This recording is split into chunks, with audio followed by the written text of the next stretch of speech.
I think it might have been on the Duran with Mercurus and Alice Christopher. There was one of the gentlemen made a statement that apparently there's only one factory in the United States that produces tanks. I don't know if you can corroborate that. Apparently somewhere in the south. That's true. That's true. Right. Mm-hmm. So you're talking about a surge whereby the Russians are in effect for a few months now in war economy mode. And we're still, the West in general, still in a mode like George W. Bush after 9/11. Go shopping, have fun, enjoy your freedoms. Nothing's changed. So it's the same dynamic basically. But the chickens are coming home to roost for sure. And it's interesting that I think both of these summits, because the NATO summit that's going to be taking place in Vilnius is also scheduled for June, and the BRICS associated summit, the St. Petersburg Economic Forum, is going to take place also in June. So we're going to be seeing two parallel universes, in my opinion, one based in reality on the potential of what could be without Western dominance, and a bunch of people, well, maybe Erdogan will be the exception, but I don't think he's going to be having too much fun at the deliberations, along with Orban, of patting themselves on the back and saying, yeah, we just need to do a little bit more, but wait a minute, on the other hand, we can't give any more. So I think there might be a lot of comedy coming out of this NATO summit, because apart from printed money, there's not much else that, I mean, nobody's considering nuclear weapons, obviously. Some people are talking F-16s, but I've noticed that there's less military officer input into what we can give Ukraine, as was the case for the first couple of months, where you had officers talking, yeah, we should give this, this, and this, and politicians, just civilians, saying yes, like Rishi Sunak right now making that agreement. I think it was with the Netherlands, yes, we're going to be procuring and sending F-16. So now it's just become a war totally devoid of any input from possibly officers, and it's just a political power play at this point, because, I mean, what are you going to do with those F-16s, right, in Ukraine? Well, imagine if you're sitting in Vilnius or in St. Petersburg, and while you're sitting there, you discover that Russian forces have now moved to the Dnieper River, have crossed bridges, and are headed down into Odessa. And at the same time, Russian forces are now breaking out of Bakhmut and headed towards Kharkov, ready to turn west towards the river again, where Kiev sits. Remember, the Russians also destroyed one of the most important bridges over the river that borders Ukraine and Moldova. Right. Nobody paid any attention to that. There are actually two bridges. One's a rail bridge, and then there's a traffic bridge. Traffic bridge is extremely important, because it can sustain and hold and carry all the heavy military traffic. With that out of business, you're not going to get into Ukraine from the southwest of Ukraine anymore. And listen, we've got a lot of troops in Romania. There was lots of talk about moving through Moldova and down into Ukraine. I think that's gone. That option is gone. If we try to do it, it would be disastrous. So that leaves Poland as a single theater where you've got lots of American troops and lots of Polish troops. But if you're sitting in either of these places and the Russians are advancing, who wins that particular outcome? I mean, obviously, if you're in Vilnius and the Russians are advancing, it's a very uncomfortable feeling. If you're in St. Petersburg and you're talking about going to gold-backed currency in a new world led largely by China, Russia, and India, well, that's an extremely good feeling. I think that's where we're headed.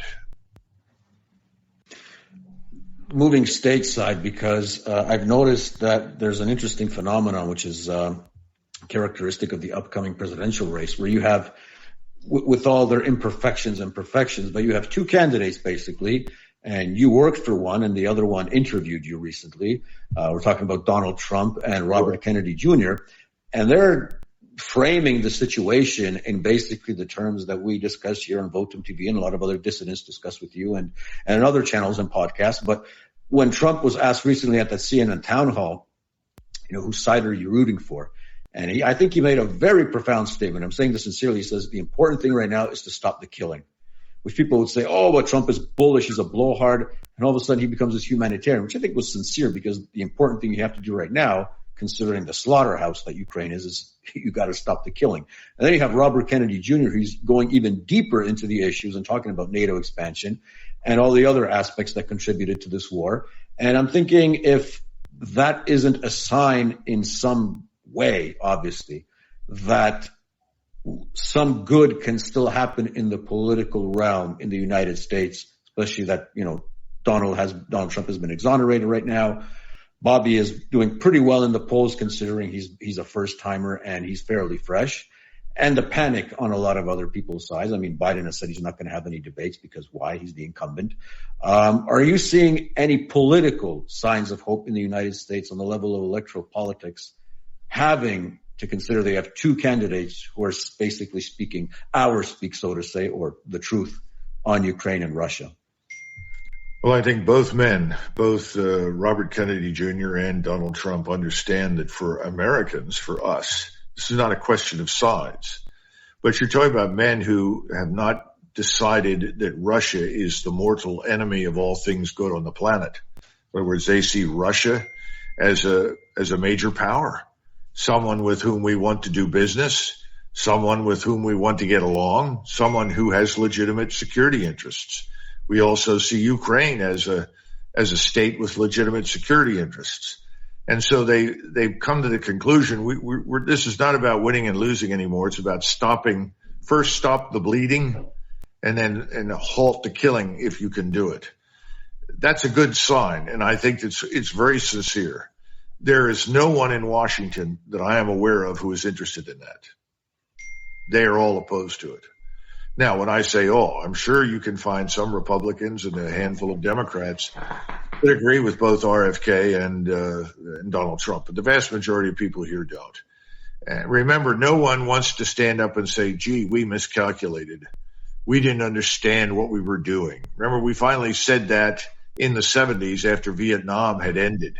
McNamara said, well, we didn't understand the culture. Well, you idiot. There were a lot of people that understood exactly what was going on. You wouldn't listen to them. That's the same problem now. Now, beyond that, you've got a different kind of problem. I don't know if anybody there has followed Governor DeSantis, who was being lauded as a potential Republican candidate. He was, of course, endorsed by George Soros.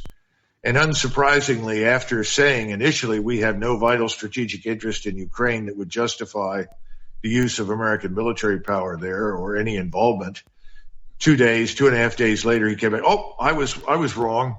My donors called me and told me I was wrong. Right now, we have government by donors, rich, powerful figures on the left, huge quantities of money who are pouring it in to whomever they need to get the outcome they want. So the whole Republican facade that we are somehow or another essentially democratic has fallen. I think people are beginning to see, how do you elect yourself out of this mess? I don't know. I mean, this is something we're going to find out over the next 12 to 24 months. Can we actually hold fair and free elections that are not corrupted? I mean, how do you get around this absentee ballot insanity? How do you stop the influence of someone like Zuckerberg, who moves into blue state cities, big cities around the country, spends $450 million to effectively support actions that we largely would regard as, if not illegal, then certainly wrong. And in some cases, the stuffing of ballot boxes with large numbers of absentee ballots.